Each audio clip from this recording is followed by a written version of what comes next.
Florida State football is on the field. They've been at it for a week plus here at this point. We are breaking it down here at the Voice of College Football as we do.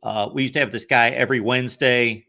I miss him on Wednesdays, but we get him every couple times a year now at the Voice of College Football. So doubleheader Wednesday, folks. Catch us at 6 p.m. Eastern on the Florida State show, and then head on over to Knoll Game Day, 7 p.m. Eastern time. Those guys have it locked and loaded. They know what they're talking about. So that is a must watch every Wednesday, 7 Eastern with Logan and the guys.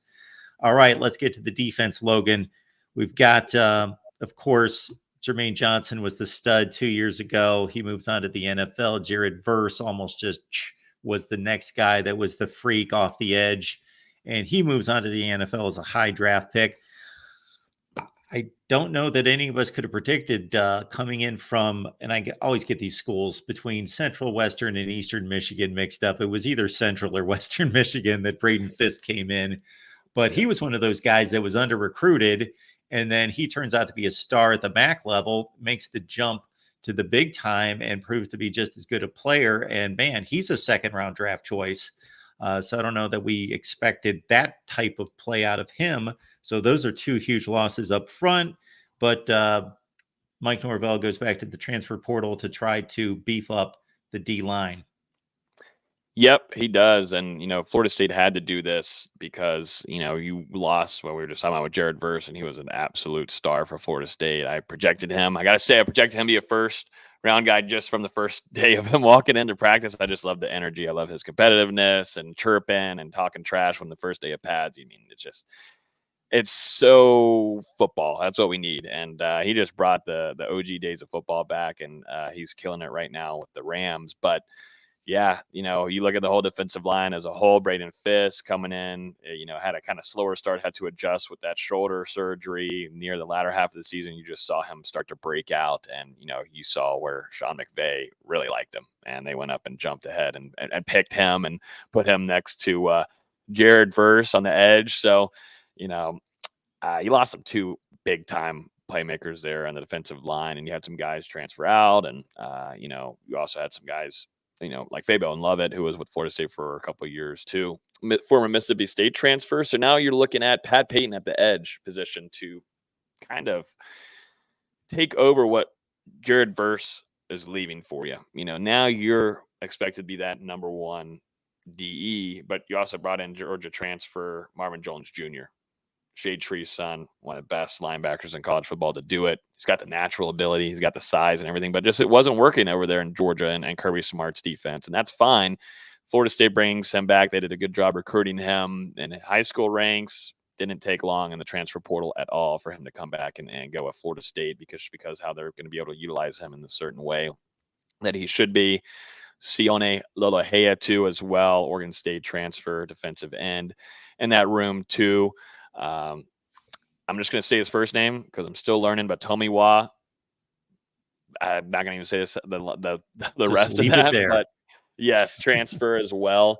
Coming in there, defensive line room, can maybe move in that edge position as well. There's some guys, and you got Byron Turner Jr., who is expected to be like a, number 2, number 3, if need be on game days.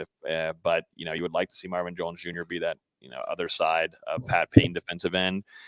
So there's some talent. Aaron Hester, from what I've heard, has made some really good strides, kind of surprising some people. Might be one of the biggest surprises so far in fall camp. Very early. Pads just came on, so I don't rank anything until the pads have hit. But there's some talent here for sure. It's just hard to replace with what you had if we're just solely focused on Braden Fisk and Jared Verse. I need to definitely go to the trenches here real quick too, because we can't miss out on what's probably the strongest unit on this squad, at least starting wise, with Joshua Farmel and Darrell Jackson, the former Miami transfer defensive tackle.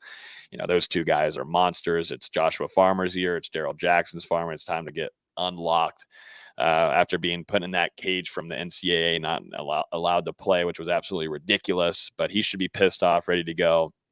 And so should kind of Joshua Farmer, and not in the way that he should be pissed off at Ola Higgins for not having him start, just because you're not going to start over Fabo. And I think you could have started Joshua Farmer at some points in his career over Fabo.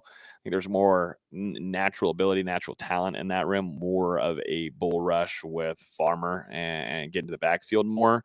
But still, nonetheless, is Joshua Farmer's year. It's still Jackson's year in the trenches. But the biggest concern for me is the trenches behind, or the depth behind those two guys, Mark. And that's something that is along the lines of what we were talking about earlier with the tight end room. There's a guy or two guys at the front, but depth wise, if someone gets injured, you're kind of in some trouble. Breaking down the Knowles, we got Logan Robinson here from Knoll Game Day. And please like the video, subscribe right here. Subscribe over on Knoll Game Day. It's an easy thing to do, folks. Help support the channel. We got the Amazon link in the description section. When you shop on Amazon, it's an easy thing to do. Just grab the link. It doesn't cost you a penny, and it's the same shopping experience. Linebacker, two top tacklers are gone. Tatum Bethune and Kalen DeLoach. Cam Riley's coming in after being pretty productive there at Auburn. DJ Lundy's been in the program for a long time.